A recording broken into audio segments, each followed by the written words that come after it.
पर जो असल में मस्ती है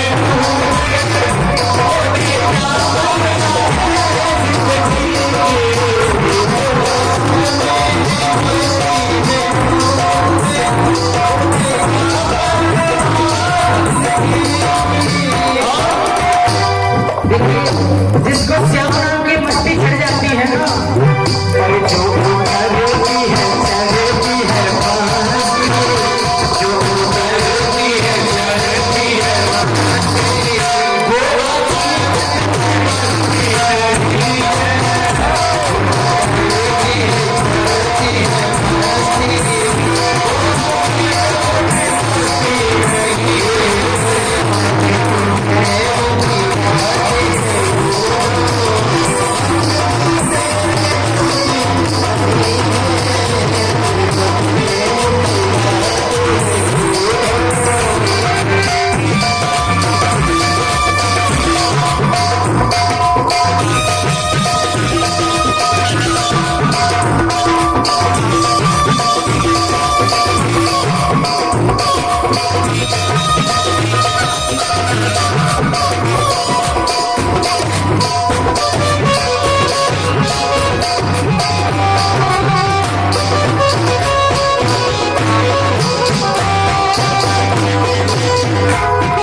लेकिन हम कुछ और पीते हैं। क्या लोग पीते हैं पीते हम लोग पीते हैं गिरते नहीं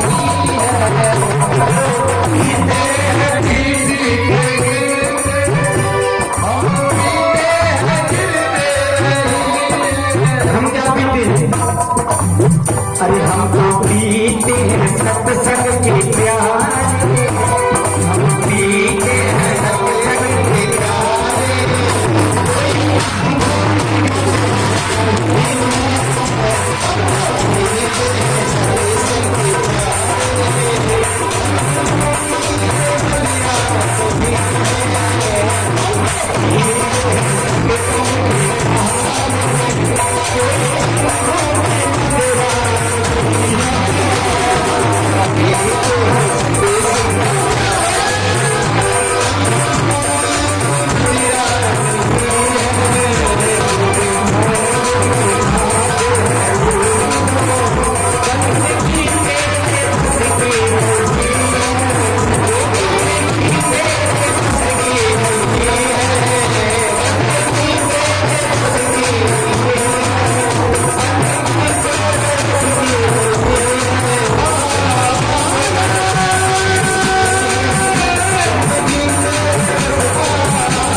जीवन में भक्ति हो तो आज गोपियों की तरह, और जिसके जीवन में भक्ति नहीं है उसका कल्याण भी होने वाला नहीं है। क्योंकि जीवन में अगर भक्ति नहीं तो हालत कैसा हो जाता है कि बुद्धि बड़ी चतुराई बड़ी और सुंदरता तन पे प्रगटाई है। प्रमाण बड़ो धनवान बड़ो यश कीरत हो जग में प्रगटाई के झूमत द्वार गजा गजेंद्र हजार से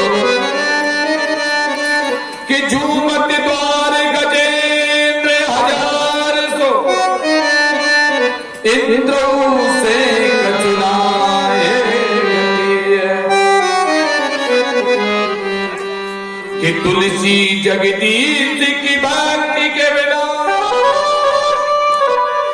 जैसे सुंदर नारी की नाकी कटी।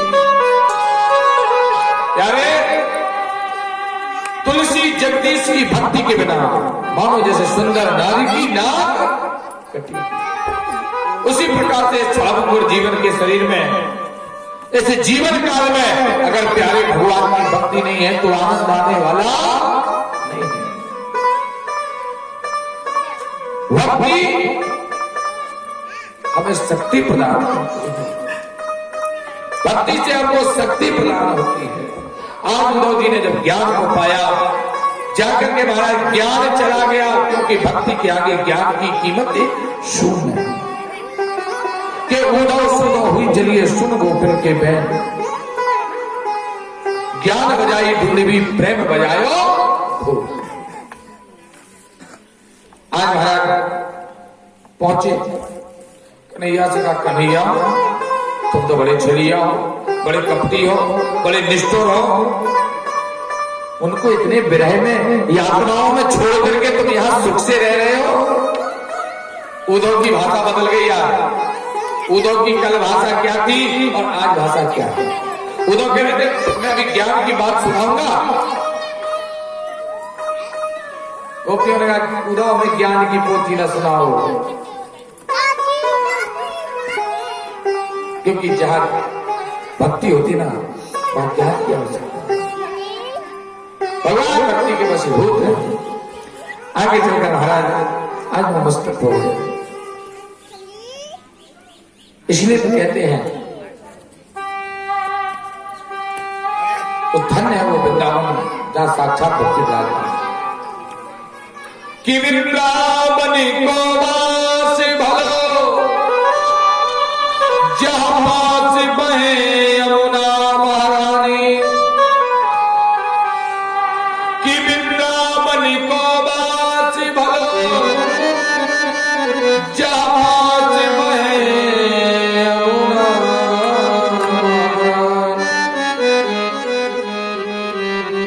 यमुना यमदूत नितारत भवतार श्री राधिका भवतार श्री राधिका। धन्यवाद वृंदावन। आज प्यारे आचार्य प्रोफेसर सुखदेव जी कहते हैं कन्हैया को उद्धव जी ने बताया गोपियों के प्रेम के बारे में। आज भागवत जी के दसम स्कंद के उत्तरार्ध में हम लोग प्रवेश करेंगे और सुखदेव जी महाराज कहते हैं हे राजन, कंस जब मारा गया, कंस की दो पत्नियां हैं अष्टि और प्राप्ति, जरासंध की बेटियां हैं। एक जाकर के महाराज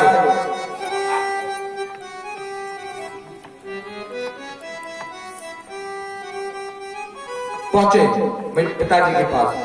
जरासंध जी को जब पता पड़ा मेरे दामाद को मार दिया किसी ग्वाले ने, तो महाराज मथुरा पर आज युद्ध की चढ़ाई कर दी।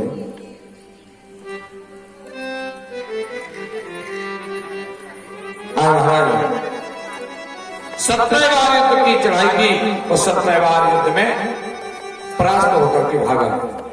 इस बार महाराज चढ़ाई शुरू कर दी।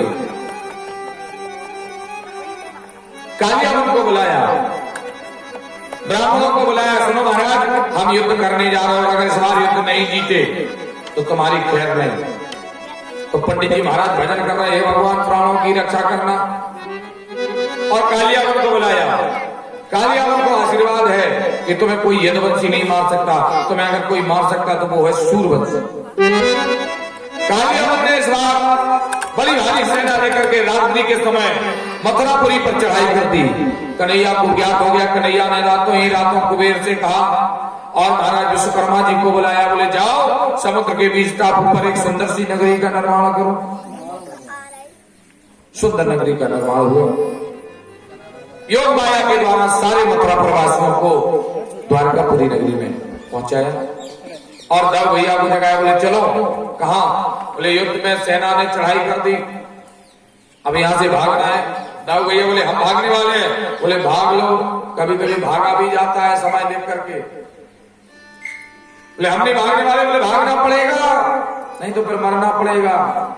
प्यारे, दाऊ जी ने कहा कन्हैया तुम अच्छा नहीं कर रहे हो, लेकिन कन्हैया ने अपने पीताम्बर को लिया और महाराज रथ को दौड़ाया और रणभूमि की तरफ ले गया। कालिया बन के आगे से रथ को घुमाया और रथ को भगाने लगे। और भगवान जब रथ छोड़ करके भागे तो भगवान का नाम पड़ गया रण छोड़। बोलो रण छोड़ भगवान की जय। कालिया बन ने भी पीछे से रथ को लगाया। भगवान भागते चले जा रहे और कालिया बन उनके पीछे भागते भागते महाराज मुचकुंद गुफा तक भगवान भागे। वहां जाकर के महाराज कन्हैया गुफा में प्रवेश कर गए और वहां मुचकुंद जी महाराज जो बैठे उनको अपना पीताम्बर ओढ़ा दिया। जैसे महाराज कालियाबंद अंदर आया सो महाराज पैर का प्रहार करके कच्ची नींद से महाराज मुचकुंद जी को जगाया। देवासुर संग्राम के बाद इनको जब थक गए, नींद आई, तो भगवान ने कहा कि जाओ तुम जाकर के किसी कटराव में जाकर के सो जाओ, अगर कोई तुम्हें कच्ची नींद जगाएगा वो जल करके भस्म हो जाएगा।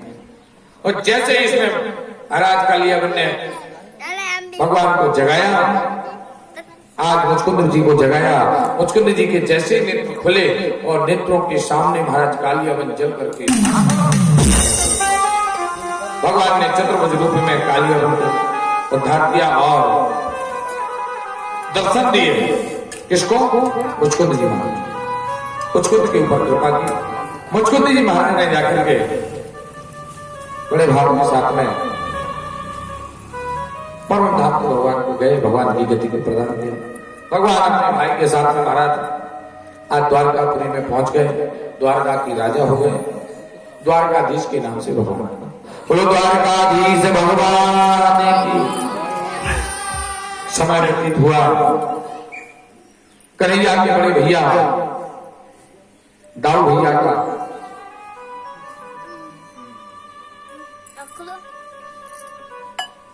रेवती नाम के राजा हैं त्रेता के, उनकी बिटिया रेवती के साथ में दाऊ भैया का विवाह हो गया।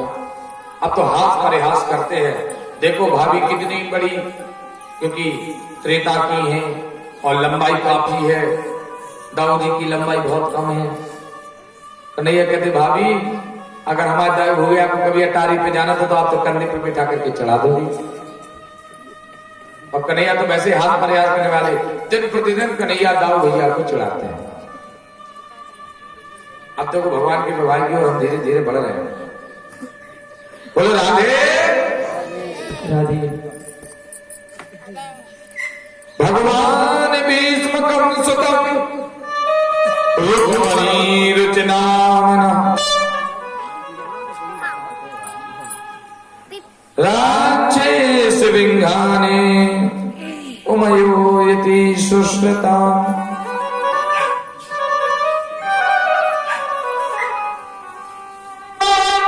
प्यारे बड़े भाव के साथ में कन्हैया कहने लगे राधे।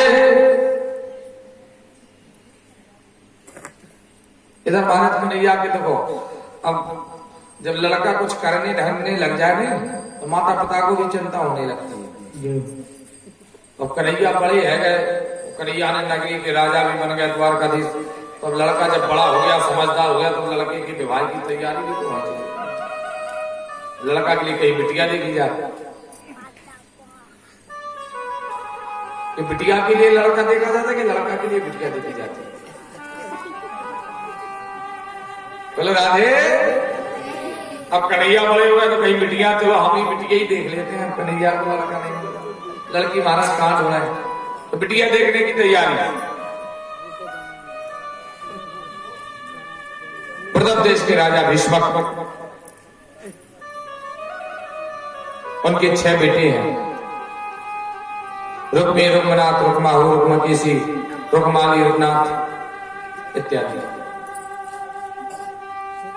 इनकी कोई बेटी नहीं है। एक दिन समुद्र में गए, स्नान कर रहे थे तो कमल पर एक छोटी सी कन्या मिली।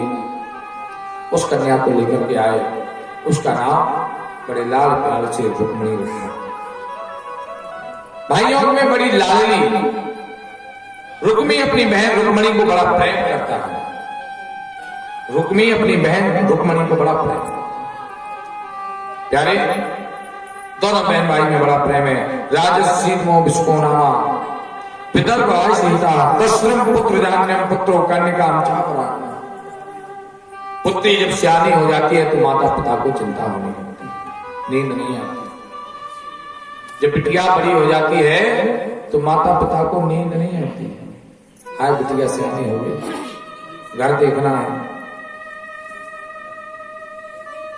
प्यारे एक बात और बताए, बेटी किसी की भी, गरीब की हो या अमीर की, बेटी सबकी प्रिय होती है।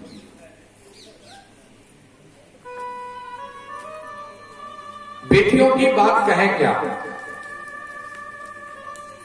जिस घर में बेटी नहीं होती वो घर रोता है। क्यों? इसलिए रोता है, घर में लड़के हैं।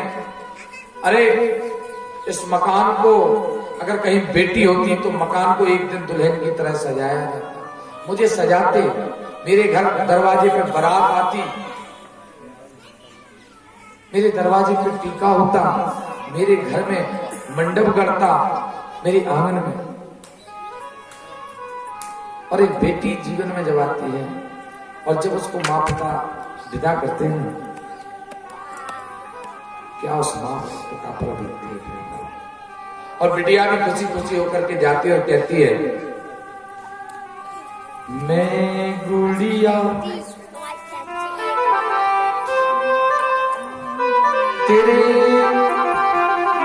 आंगन की, और मैं गुड़िया तेरे आंगन की,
की फिजा करें। उस दिन का माहौल क्या होगा घर का? बेटी जब अपने घर से ससुराल जा रही है और क्या कहती है? क्या कहती है बेटी? बोले भाव से,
तो मैं तेरी बहन द्रौपदी, तू मेरा कन्हैया। और बचपन में हम साथ थे। हे मेरे प्यारे भैया कन्हैया, भूल मत जाना उस बचपन के प्यार को, दुलार